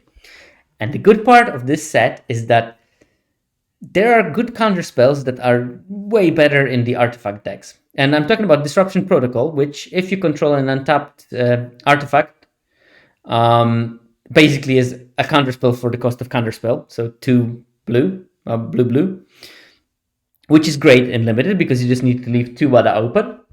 So, you can play turn 1 a creature, turn 2 a creature, turn 3 whatever artifact, or maybe not attack with one of your creatures suspiciously, and leave up Disruption Protocol and start slamming the opponent and have protection.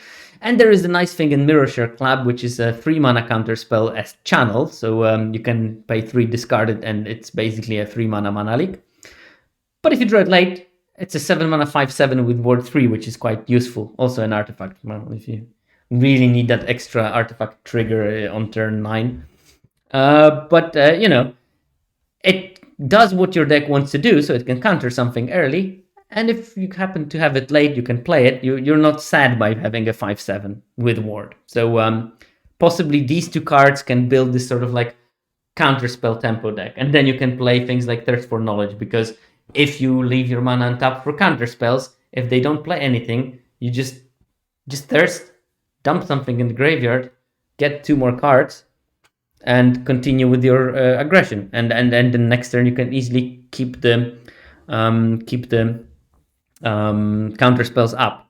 For instance, Disruption Protocol. On turn 4, you can play the 2 mana, draw 2 cards artifact that needs 2 mana to be sacrificed and leave mana for Disruption Protocol. If they play something, you can Disruption Protocol and tap this artifact. If they don't play anything, you sacrifice, draw 2 cards, and you move on to Disruption Protocol next turn. So yeah, I think that the counterspell tempo deck is a possibility, especially if you have plenty of red removal, to be able to catch up if you are behind in the beginning.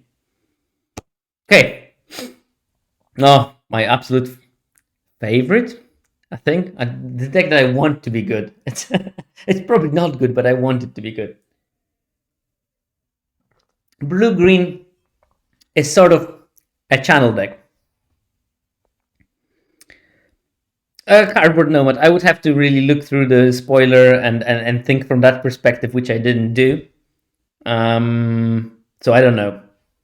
But I think because the counterspells are cheap, you can keep up putting tempo, because you can play on as I said, on turn 4 you can play a 2-drop and keep up the counterspell up. So that's something that has not been possible in Limited for a long time. I think 2 mana counterspell is absolutely powerful. So you probably want to prioritize red 2-drops in such a scenario, because you want to keep the 2 blue mana up, so that you can play a 2-drop and keep up the mana for the counterspell. But yeah, that's very much going into the nitty-gritty. So I think that without the flash, without the Vexing Gull, you can still play the same game, because you can start playing things very early and keep up this counterspell in the same turn. So the signpost uncommon for the blue-green is Colossal Sky Turtle, 7 mana, 4 colorless, green, blue. It's a 6/5 flying turtle with ward 2.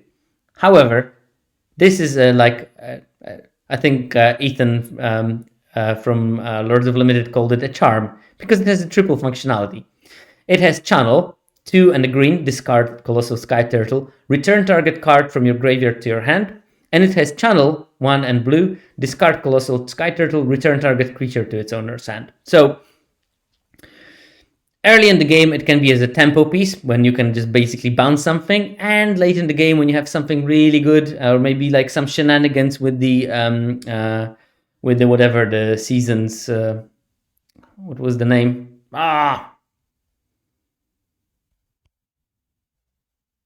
Seasonal renewal. You can basically return the Colossal Sky Turtle, and then like basically with seasons, you can. If you're playing like super grindy loop the loop deck, you can discard Colossal Sky Turtle, return the seasons card, play the seasons card, return the Colossal Sky Turtle and a creature and an enchantment to your hand, and you can repeat that loop as many times as you want. With Greater Tanuki, you can gain, you can ramp yourself while doing it, so you can sort of like start building up this like massive card advantage at great mana cost. I would like to very strongly stress that, at great mana cost. And I think that this is the key aspect of this deck. It needs to get into the mana. So to get to a lot of mana, you need to fulfill 3 criteria. 2 criteria and 1 thing that will really be necessary for you to win. First criteria is you need to survive. And that's why I put Moonfolk Puzzle Maker, the 1/4 flyer that when it becomes tap scry 1. I think that it will be decent in this deck. And if you have multiples of those, I would actually probably play the 1 mana blue artifact that you can tap another artifact to give 1 mana, because you can basically use it to scry every turn.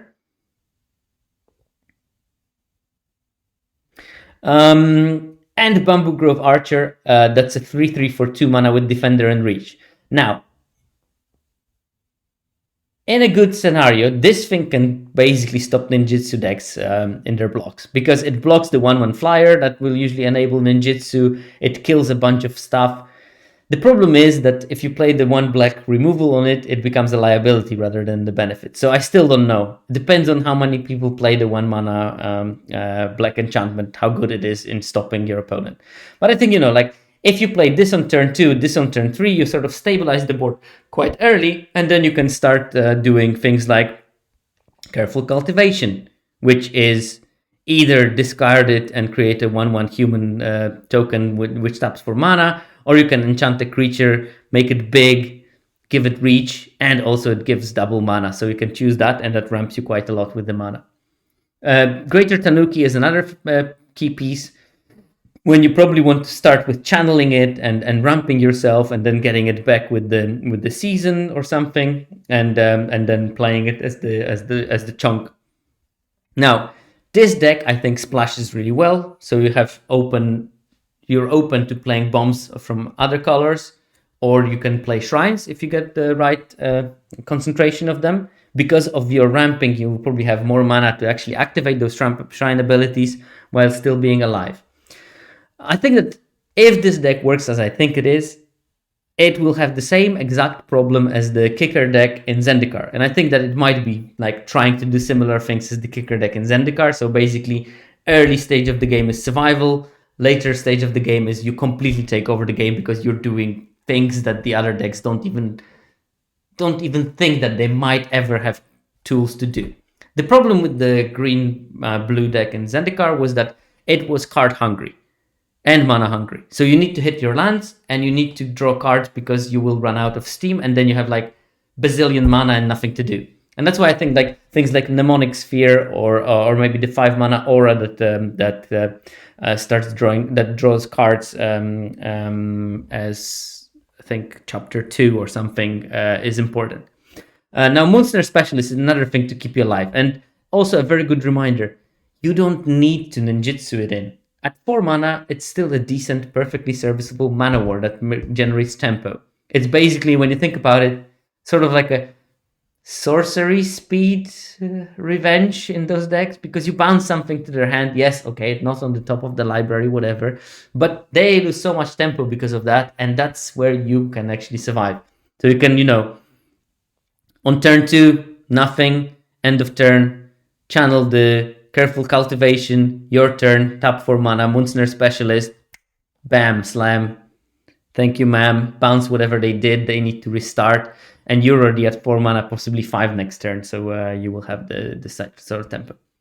So yeah, this is the blue-green, and here is my, I want to do this thing. I so much want to do this thing, but for that, this is the only interaction that I actually do with the rare. But Weaver of Harmony.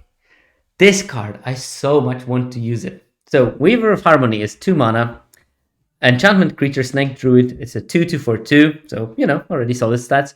Other enchantment creatures you control get +1/+1. But the ability is the key. Green, tap, copy target activated or triggered ability you control from an enchantment source.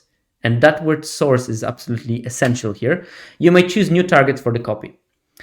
Enchantment source, it means an enchantment that's on board, but also an enchantment that is an enchantment card in your hand, which means you can target the channel abilities. So I can channel the Greater Tanuki, copy the ability, and I can basically ramp myself for 2 lands for 4 mana. This is the best one, basically. I can channel the green ability of the Colossal Sky Turtle, discard Colossal Sky Turtle as a cost of it, then copy it. So with the copy, I can return the Colossal Sky Turtle to my hand that I just discarded, and with the actual ability, I can return something else, like a Greater Tanuki, for example. So basically, I get myself a regrowth with buyback at instant speed that is uncounterable for 4 mana when I do that. So yeah, I want to do it all day long with the Weaver of Harmony and the right deck. So yeah, super stoked about drafting this rare and trying to build this kind of a grind engine deck. No, not excited about this interaction? I'm super stoked. And even if you don't do the channel shenanigans with it, it can still like double some of the saga effects. Like for instance, the 4-mana saga that draws 2 forests will now draw 4 forests. So you will never run out of lands, which is great because you will get to you get to do your big things quite easily when you draw 4 forests, and also that means that you draw quite a large portion of gas later in the game. So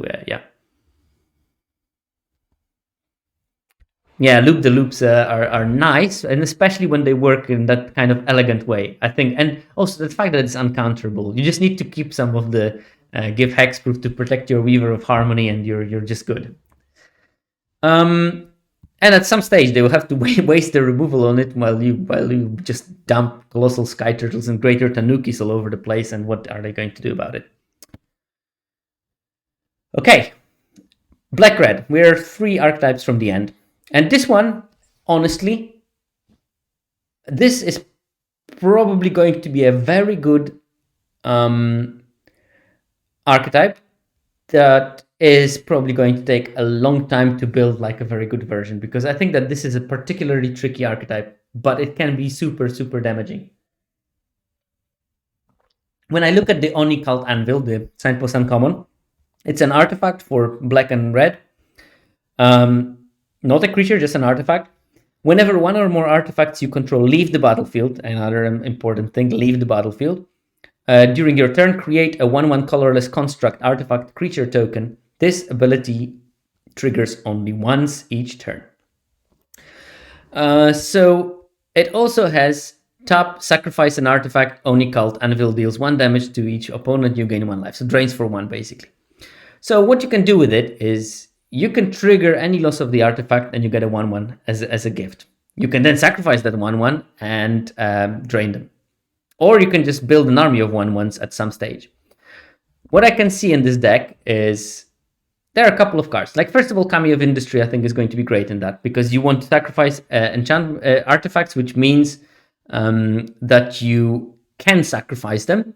That means that the reanimation effect from Kami will always have targets, and it also will be useful because you will get an artifact, some effect, and then you can sacrifice at the next step, or you can sacrifice it before with Onical, drain them, and then create a 1/1 colorless construct as well. So I think that this card is going to be great. Also, the 3/6 body is going to be like super obstructive for the opponent if they are on the ground. So I think that's going to be pretty fine. Couple of combos in that. If you're generating a lot of 1/1 colorless construct artifact creature tokens, things like Ambitious Assault can be quite backbreaking. So I think that this card is going to be particularly good in this archetype, because you can attack with 4 1/1s, and with the +2 is amazing. Now, Ambitious Assault is even more amazing if you control a modified creature, because then you draw a card. So I think Iron Apprentice is a quite neat piece, because it is modified itself, but even if they get rid of it, and if you have another creature, you just put a counter from it on the other creature, and you still have something modified. So it does already what you want. It's like a cheap artifact with some abilities that you are quite happy to sacrifice, and it makes this card better. So I think it's going to be quite an important piece. So this deck instantly reminds me of the Mardu decks in Ikoria, where you had those, you generate some creatures, you attack with some things, and you make 1/1 humans, and you sacrifice them with the weaponize the monsters, and maybe there's some kind of ways to sacrifice them and draw some cards, like with the Poacher. But here you will use other engines to do that. So I think that there's plenty of that. If I play Iron Apprentice, I'm quite happy with playing Iron Apprentice on turn 1, and then Kumano faces Kakazan Saga on turn 2. Now, Kumano faces Kakazan Saga is Chapter 1, it deals 1 damage to each opponent. Chapter 2, whenever you cast your next creature spell this turn, that creature enters the battlefield with an additional +1/+1 counter on it. So basically, I can imagine, nothing on turn 1. Turn 2, I play Kumano and Iron Apprentice. Iron Apprentice gets 2 counters. If it dies, it moves all of its counters on target creature you control. So on turn 3, I can get my second side of the Kumano. swing with the Iron Apprentice. If they don't block, they get hit by 2. If they do kill it, I get a 4/4 basically, because I will put my 2 counters on the other side of Kokumano.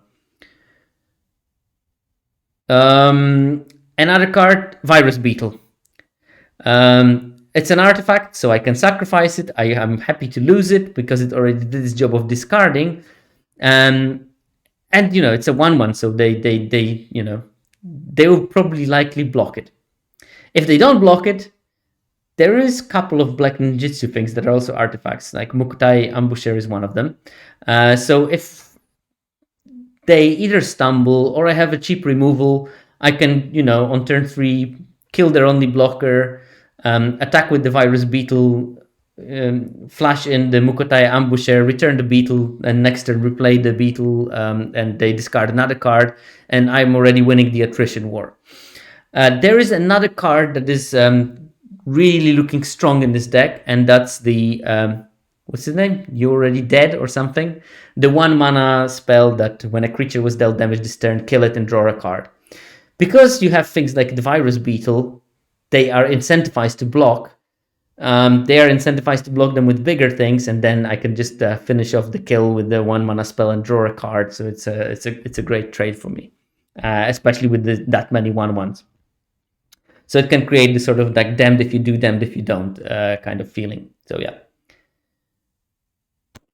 Okay, almost there. Black green. I think that I should include a slide in every presentation about black green, which says, just don't play black green. Although we don't know yet. It's an early part of the... Oh, look, I managed to put the right card in this slide. I think, it's still early days, but it looks like it's a very underwhelming archetype that doesn't have like a coherent theme. So I guess that black green is going to be the sort of, I just want to play some creatures that are good on rate and do some stuff, and I have some value things like the Gloom Shrieker, and I'm happy with that. But I don't see like a predominant theme. What I do think that this deck might be decent at is this sort of like a second tier version of the enchantment deck, because there is some enchantments in black, and green has some enchantment synergy. So if white is cut off, maybe you can do something with black green, and I think that especially it will probably be quite decent with splashing colors. So maybe the black green is the sort of home for shrines deck, when you can green and black shrine together are going to be really good, because the black shrine kills small creatures, the green shrine becomes big very quickly, and then they will have to block with the big creatures on the shrine and kill them. So maybe that's an interesting part, because you have this recursion theme. The Gloom Shrieker returns a creature from graveyard. We have a couple of other things like Season of Renewal will be possible. The Reanimator spell that someone mentioned in the chat would be pretty good in there, I guess. So maybe you can do that with cheap channel creatures. So for example, you can do that with you can either splash the turtle, or you can put a couple of tanukis and basically recur them and get it like that. I'm interested about this card, and I think it's just generally pretty strong. But I think it may be the strongest in this attrition-y black-green. It's called the Long Reach of Night, and it's 4 mana saga. First 2 chapters are the same. Each opponent sacrifices a creature unless they discard a card. So you nab something, whatever happens, twice. And then it exiles into an 0/4, I think, with Menace that is 0/4, but when it attacks, it gets the power as much as creatures in graveyard of the opponent. So if you have some removal and some attrition, you can fill it in pretty quickly, and you get like a 3/4 that can grow with the game. So that's interesting.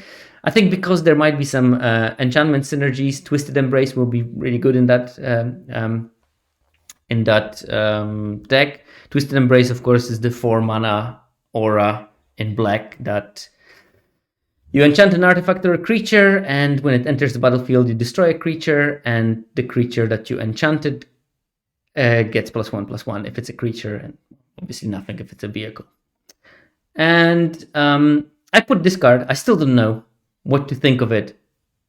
I think it looks reasonably strong because, okay, I'm talking about Reckoner Shakedown. That's 3 mana, so 2 and a black sorcery. Target opponent reveals their hand. You may choose a non-land card from it. If you do, that player discards that card. If you don't, put 2 +1/+1 counters on a creature or a vehicle you control. So the problem with those spells is usually like you cast it and there's like nothing in their hand and you're like, damn. But with this one, you actually might do something useful. If they don't have anything that you want to discard, just put counters on your creature. It's not amazing, but it's a good insurance policy for that kind of spell. Bond to King, very, very good point. Bond to King mentioned that the 4/3 that bounces an enchantment and gains 3 life deserves a mention here. The Geothermal Kami. I think that it definitely does warrant a mention because you can return your Twisted Embrace. There's plenty of things that you want to return and replay, like Gloom Shrieker, for example, to get the trigger again. Because Gloom Shrieker's problem is that if it dies, you exile it, but you can still bounce it with the Gloom Shrieker, gain a couple of life, and rebuy something else. Who knows? Maybe you can rebuy the Geothermal Kami after Champ blocks another 4/4 on the opponent's attacks, and then you just replay Gloom Shrieker, get back the Kami, replay the Kami, bounce back the Gloom Shrieker, blah blah blah. You know, loops everywhere, loops, because that's Dave Humphrey's design of the limited sets that I'm so much looking forward to. And we got to the last one. And here I'm going to do slightly different thing. So normally I told you about those like hidden maybe synergies or maybe sometimes less hidden and quite obvious. This time I am going to talk about one card basically. So the archetype is the red-green and the theme is modified creatures. And I think that this theme is pretty badly supported. I hope I'm wrong, but I'm not going to be surprised if this is the potentially weakest of the archetypes, even though the monkey on the Signpost Uncommon is very cute. Signpost Uncommon is Invigorating Hot Spring, 1 red-green for 3 mana. You get an enchantment that comes with 4 +1/+1 counters on it. Modified creatures you control have haste, and you can remove the counter to put a +1/+1 counter on target creature you control, activated only as a sorcery and only once each turn. And there is things that care for modified creatures, weirdly in black for some cases, but not very many. It's not like a super supported theme. There is, however, one thing that I think can be pretty decent at a common, especially if you have multiples, and that's the Heir of the Ancient Fang. That's a 3 mana 2/3, and it enters the battlefield with a +1/+1 counter on it if you control a modified creature. So I think that this card should be available to you in any number when you draft the modified deck, because it should be very open for you to be interested in going into it, and from what I see in the beginning. The problem is not so many ways of getting a modified creature on turn 2. So if I would be drafting this archetype, barring, getting Invigorating Hot Springs in large amount, which of course can happen, and then you don't have to worry about it because you play Invigorating Hot Springs, modify something, and then you can play the Heir of the Ancient Fang and it gets the counter because there is something modified. But if I don't have many Invigorated Hot Spring, I want to make sure that this deck allows me to get the Heir of the Ancient Fang as a 3/4 as often as possible on turn 3. And there's not so many cards that do it. So one card that can do it is the Kappa Tech Wrecker, the 2 mana 1/3 Ninja Turtle. That also might have been a trope. I'm not sure. But it's a 2 mana 1/3 and it enters the battlefield with a Death Touch counter on it. And Death Touch counter is a counter, so it makes it modified. So that's a very good example of a 2 mana creature that is modified naturally. So if I play Kappa Tech Wrecker, on turn 2. I can play the Heir of the Ancient Fang on turn 3, and it enters with a counter. It starts my counter chain. So that's pretty cool. Another option is 1-drops and Coiling Stalker, and hopefully and hoping that you can get in with it. So if you play a 1-drop and attack with it on turn 2, you can ninjutsu in Coiling Stalker, which is a 2-mana 2/1 with ninjutsu 2 mana. When it deals combat damage to a player, put a +1/+1 counter on target creature you control that doesn't have a +1/+1 counter in it. So if you have a 1-drop into this, maybe on turn 2 you get the Coiling Stalker that is a 3/2 and it's modified, so you can play turn 3 Heir of the Ancient Fang. The easiest thing, obviously, is the Iron Apprentice. The 1/1 artifact that we talked already before, that is naturally modified. So that's like a great way of activating your Heir of the Ancient Fang super early. And there's other options, like for instance, I put the Explosive Entry. That's the 2-mana sorcery. Destroy up to 1 target artifact. Put a +1/+1 counter on up to 1 target creature. Again, you need a 1-drop, but maybe you can put the 1-mana Death Toucher, or maybe you can put on the Monkey or the Rabbit Battery or something, and then you can put like Explosive Entry, destroy some cheap artifact that the opponent has, put a counter on the thing that you had on the board, and then turn 3 you can play Heir of the Ancient Fang. Now, obviously, there's going to be bazillion builds of this deck, but I just wanted to focus on this one particular card. And, if you chain the Heirs of the Ancient Fang, as you should when you draft this deck, because you probably should have access to all of them, with more modified creatures, you will start attacking and losing them. I think that Aki Ember Keeper is an interesting option there, because whenever a non-token modified creature you control dies, create a 1/1 spirit creature token. So you can start smashing your Heirs of the Ancient Fang, and while they lose their creatures, you basically lose a creature, but you keep a 1/1 part of it. So yeah. Okay. Whew, that was the last archetype.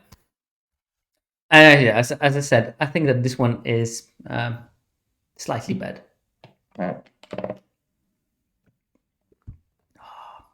My throat is gone. Okay, some random thoughts. I basically finished with the archetypes, but I have like a couple of takes on cards that I didn't mention, maybe. And the first one is Era of Enlightenment. That's a 2-mana aura, 1 and blue, 1 and white. First chapter, scry 2. Second chapter, gain 2 life. Third chapter, exile it and put a 2/2 first strike, Hand of Enlightenment, into play. Now, this card might fool you into thinking, ooh, 2/2 first striker, that's a good offense. I think that this is like a perfect defensive saga in multiples, because first strikers stack very well as a very good defensive force. And every ability on this saga screams to me defensive card. Its first scries give you some selection,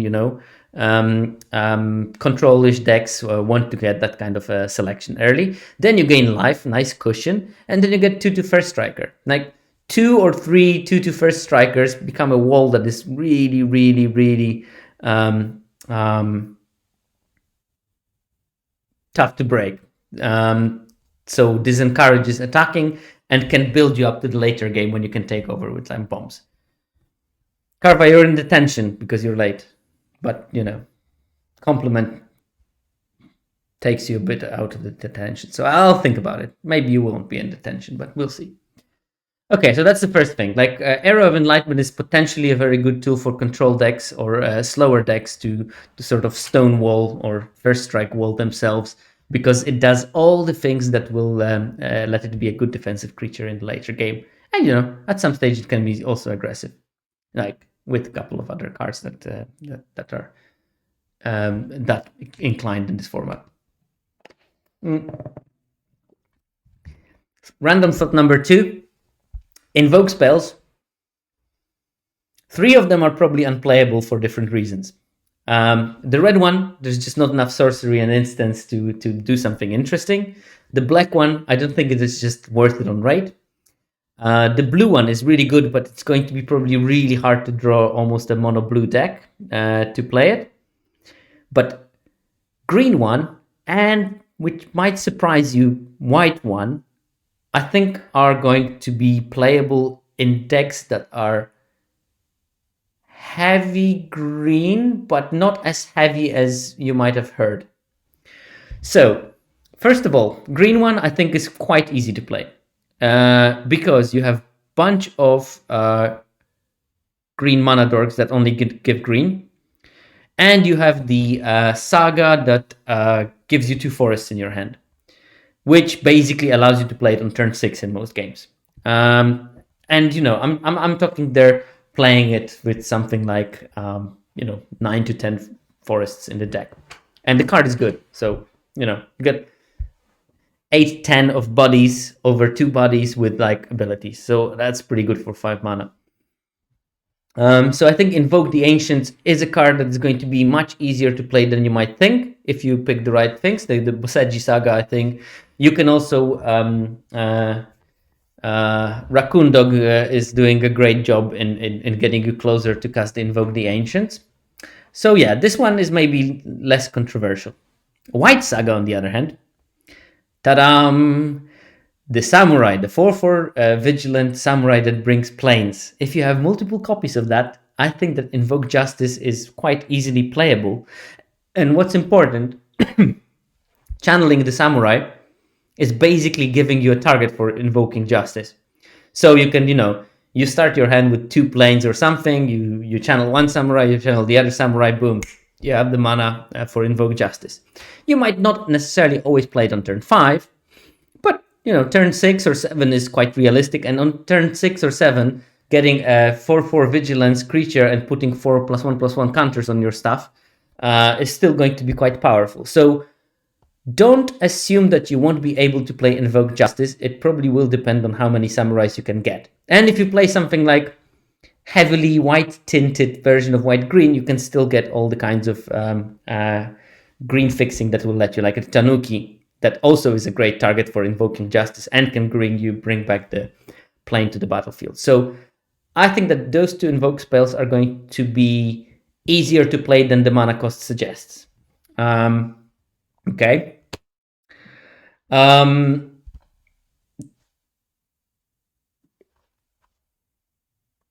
It's probably Mercurio going to happen.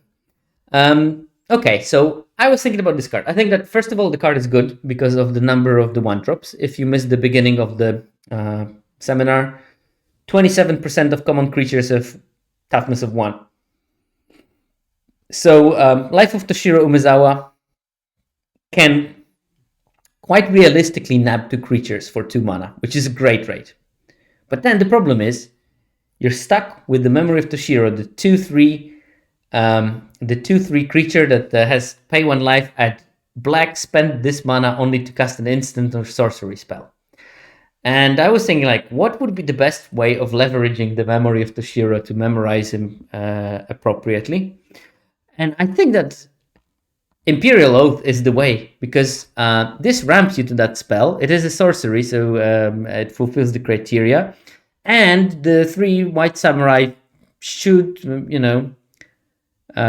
give you enough of a cushion that the paying 1 life is not going to kill you, basically. So I think that this is a neat thing to introduce to your white-black deck. Basically, Life of Toshiro Umezawa is going to be always good in it, but ramping into Imperial Oath is a nice bonus from the 3rd chapter that is probably the weakest of the chapters on this saga, because otherwise you just end up with a sort of vanilla 2/3, and if that sort of vanilla 2/3 can speed up your Imperial Oath, it becomes a way better thing than a vanilla 2/3. So yeah, just a random thought there. Okay, another random thought is there is this weird synergy between Lethal Exploit and Twisted Embrace. Oh god, I knew that someone had to write about the Black Invoke. Yeah, but still, is the Black Invoke good enough to be paying life to ramp into? I know Procobrito, that was a tongue-in-cheek remark, but do we really want that? Do we really want that Invoke?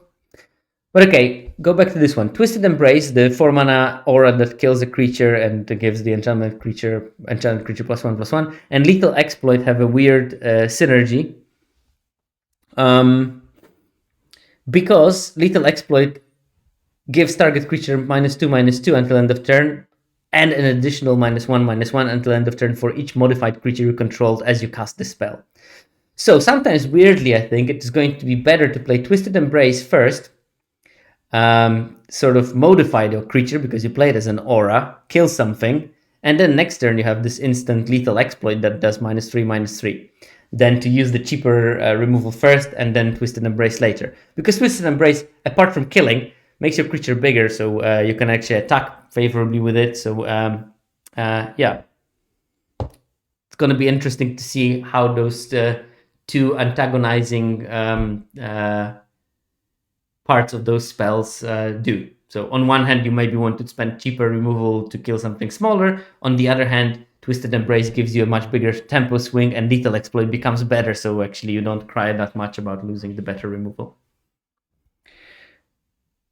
Mercurio, Twisted Embrace is definitely a twist on Blessing of Iroas. Okay, that was my random thoughts. I didn't have many random thoughts, but I also blabbed about for 2 hours, so maybe that's enough. So with that, acknowledgements to 17 Lands team. Didn't use much of the 17 Lands data today, but that doesn't mean I'm not going to use the heck of it next week. So stay tuned for the first data from Kamigawa next week. So yeah, Viral Misnomer is the person behind 17 Lands. Hululu and Grant Wu are one of a couple of the devs that are present on Twitter as well, so I encourage you to follow them. Also, this will be available as a podcast without the lovely graphics as magic numbers on whatever podcast provider you use. And if it's not there, then let me know on Twitter or on Discord or something, so I can make sure that it goes to your preferred way of listening to it. I'm also going to put it on YouTube. So I would like to thank Fake Jake Brown, aka Uncle Cardboard, who's helping me with putting those episodes out. I think that right now we have a bonus episode when we put the audio of the skeleton stream I did together with Sander Kirstens, SL Kirstens, and Jason ILTG. So that's hopefully online now if you want to listen to how we put our skeletons and what we think is going to be important in Kamigawa. Give it a listen. And for the people that listen to the podcast version, actually, I would like to thank Sesku and Mana Junkie for the music I used in the intro. Great song called You Do You, Mana Junkie, which I thought was very apt for Magic the Gathering podcast. And with that, yeah, thanks you guys, and start slamming that Kamigawa tomorrow. And let me know if you did any of the weird combinations. I'm especially curious if someone is going to do the let's rewind.